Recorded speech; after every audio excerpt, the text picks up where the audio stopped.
इसीलिए हमारे शास्त्रों में कर्म की प्रधानता है। इतना ज्यादा भाग्य को महत्व नहीं दिया गया जितना महत्व कर्म को दिया गया है। भाग्य तो परिवर्तन होता रहता है। आपके अच्छे कर्म ही कल आपका सद्भाग्य बनेगा जाके, और आपके बुरे कर्म ही आपका दुर्भाग्य बनेगा जाके। कर्मों को प्रधानता है। तीसरा शब्द आता है आनंद का। आनंद की व्याख्या शास्त्रों में बड़ी ही सुंदर रूप से वर्णित है। आप सभी ने आनंद शब्द तो सुना ही होगा। ये सुनने में जितना सरल है ना, इसका अर्थ उतना ही रहस्यपूर्ण है। बहुत से लोग होते हैं महाराज भोजन कर लेते हैं अच्छा अच्छा, तो फिर पेट पे हाथ फेरते हुए कहते हैं महाराज आज के भोजन में आनंद आ गया। रात में एयर कंडीशन कमरे में सो गए, सुबह जब आंख खुली तो पूछा भैया नींद कैसी आई? महाराज रात में तो आनंद आ गया। आनंद इतनी छोटी वस्तु नहीं है। आप भोजन अच्छा भोजन कर रहे हो, उसमें आपको सुख प्राप्त हो सकता है।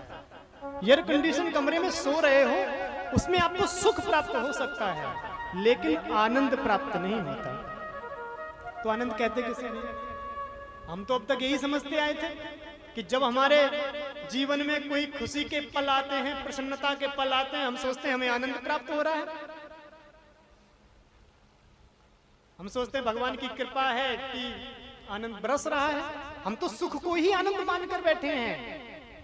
अगर आप कहते हो कि सुख आनंद नहीं है, आनंद तो कोई दूसरी चीज है, तो बताइए आनंद क्या है? हानि लाभ जीवन मरण यश अपयश, ये तो विधि के हाथ है। आनंद जो होता है ना, आनंद जो एक बार प्राप्त हो जाए वो स्थायी रहता है। आनंद को आप ऐसा नहीं कह सकते कि आपके जीवन में सब कुछ अच्छा हो रहा है, उसका नाम आनंद है। आप खुद ही विचार करो, देखो चरित्र भगवान के भक्तों के। भक्त प्रहलाद, परम भागवतों में नाम है उनका, 12 भागवतों में प्रहलाद जी का नाम है।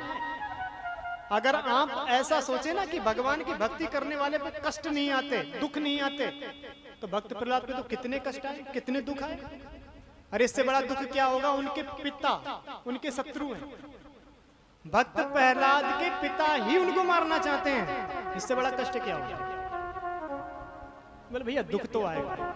आपने जो कर्म किए हैं वो कर्म तो भोगने ही पड़ेंगे। आप ऐसा सोचो महाराज किसी के साथ बुरा करके आ जाओ और आप सोचो कि भागवत कथा सुन लेंगे जाके हमारा कर्म कट जाएगा। ना भैया, कर्म तो भोगना पड़ेगा। एक अगर उदाहरण से समझे, दो माताओं ने चूल्हे पर दूध रखा गर्म होने के लिए। दोनों आपस में वार्तालाप करने लगी। माताओं में होता ही है महाराज, जब बातें करने बैठ जाए तो समय का पता नहीं चलता। बातें करते करते समय काफी हो गया।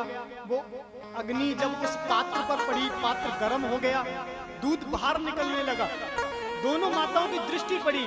पहली माता दौड़ी दौड़ी गई और जल्दी के कारण उसने अपने नंगे हाथों से ही उस पात्र को पकड़ लिया, हाथ जल गए। दूसरी माता जी भी आई, लेकिन उन्होंने थोड़ी सावधानी बरती।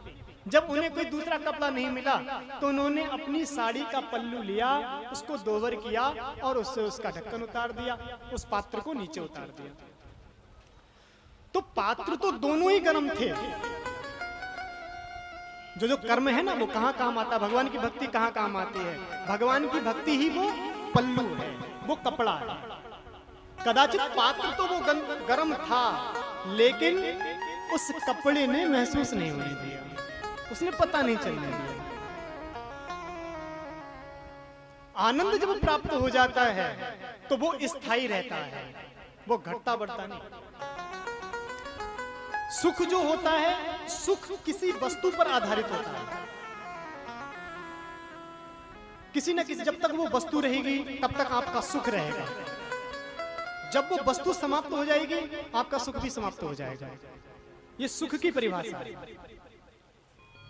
कहते हैं ना वो खेल खत्म पैसा हासिल। जब तक कोई वस्तु है तब तक सुख है, लेकिन जिस दिन आपको आनंद की प्राप्ति हो गई महाराज, वो तो स्थायी रहने वाला है, उसमें कोई घटोत्तरी नहीं होती। हो सकता है आप अगर भगवान का गुणानुवाद करो बढ़ोतरी हो जाएगी, परमानंद भी प्राप्त हो जाएगा, ब्रह्मानंद भी प्राप्त हो जाएगा, लेकिन स्तर नीचे नहीं जाने वाला। और आप अगर ध्यान से समझे, जितनी बड़ी माला है उसमें बहुत से शब्द हैं, प्रत्येक शब्द का विलोम शब्द होता है, उल्टा शब्द होता है। दिन का रात्रि होता है, निर्धन का धन्यवान होता है। आनंद का कोई उल्टा शब्द नहीं होता, आनंद का विलोम नहीं होता है। ऊंचे शब्द तो हैं ब्रह्मानंद परमानंद, लेकिन उसका कोई विलोम नहीं है, उसका कोई उल्टा नहीं है। अरे जिसे एक बार आनंद प्राप्त हो गया, उसके जीवन में कुछ उल्टा हो ही नहीं सकता। व्यास जी महाराज कहते हैं, हमसे जीवन में भूल क्या हो जाती है। देखिए, जो बलवान वस्तु होगी वो अपना प्रभाव दिखाती है। अब जो बलवान पुरुष होता है ना, वो छोटे मोटे बच्चों को ऐसी धमकाता फिरता है। उसे पता भैया हम तो बहुत शक्तिशाली हैं, बहुत ताकत है, हमसे क्या बोलेगा ये। तो व्यास जी महाराज कहते हैं, संसारी भी यही गलती कर देता है। वो विपत्ति को बड़ा मानता है और भगवान की कृपा को छोटा मान लेता है। तो महाराज, जो बड़ा है वो अपना प्रभाव दिखाएगा, तो विपत्ति अपना प्रभाव दिखा देती है। लेकिन भगवान के भक्त क्या करते हैं? भगवान के भक्त, बोलिए जय श्री कृष्ण।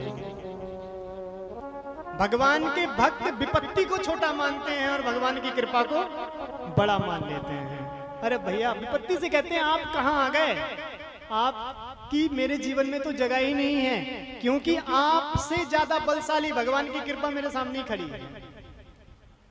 तो भगवान की कृपा को बड़ा मानना है। जिसके जीवन में एक बार आनंद प्राप्त हो गया, वो आनंद स्थायी हो जाता है। जीवन में महाराज भले ही दुख आए, लेकिन दुख की तरफ नजर किसकी जाती है?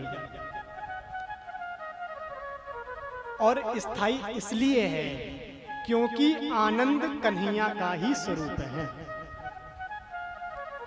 जब कृष्ण जन्म होता है ना, तो जन्मोत्सव में हम एक भजन गाते हैं, नंद घर, क्या कहते हैं, नंद घर आनंद भयो।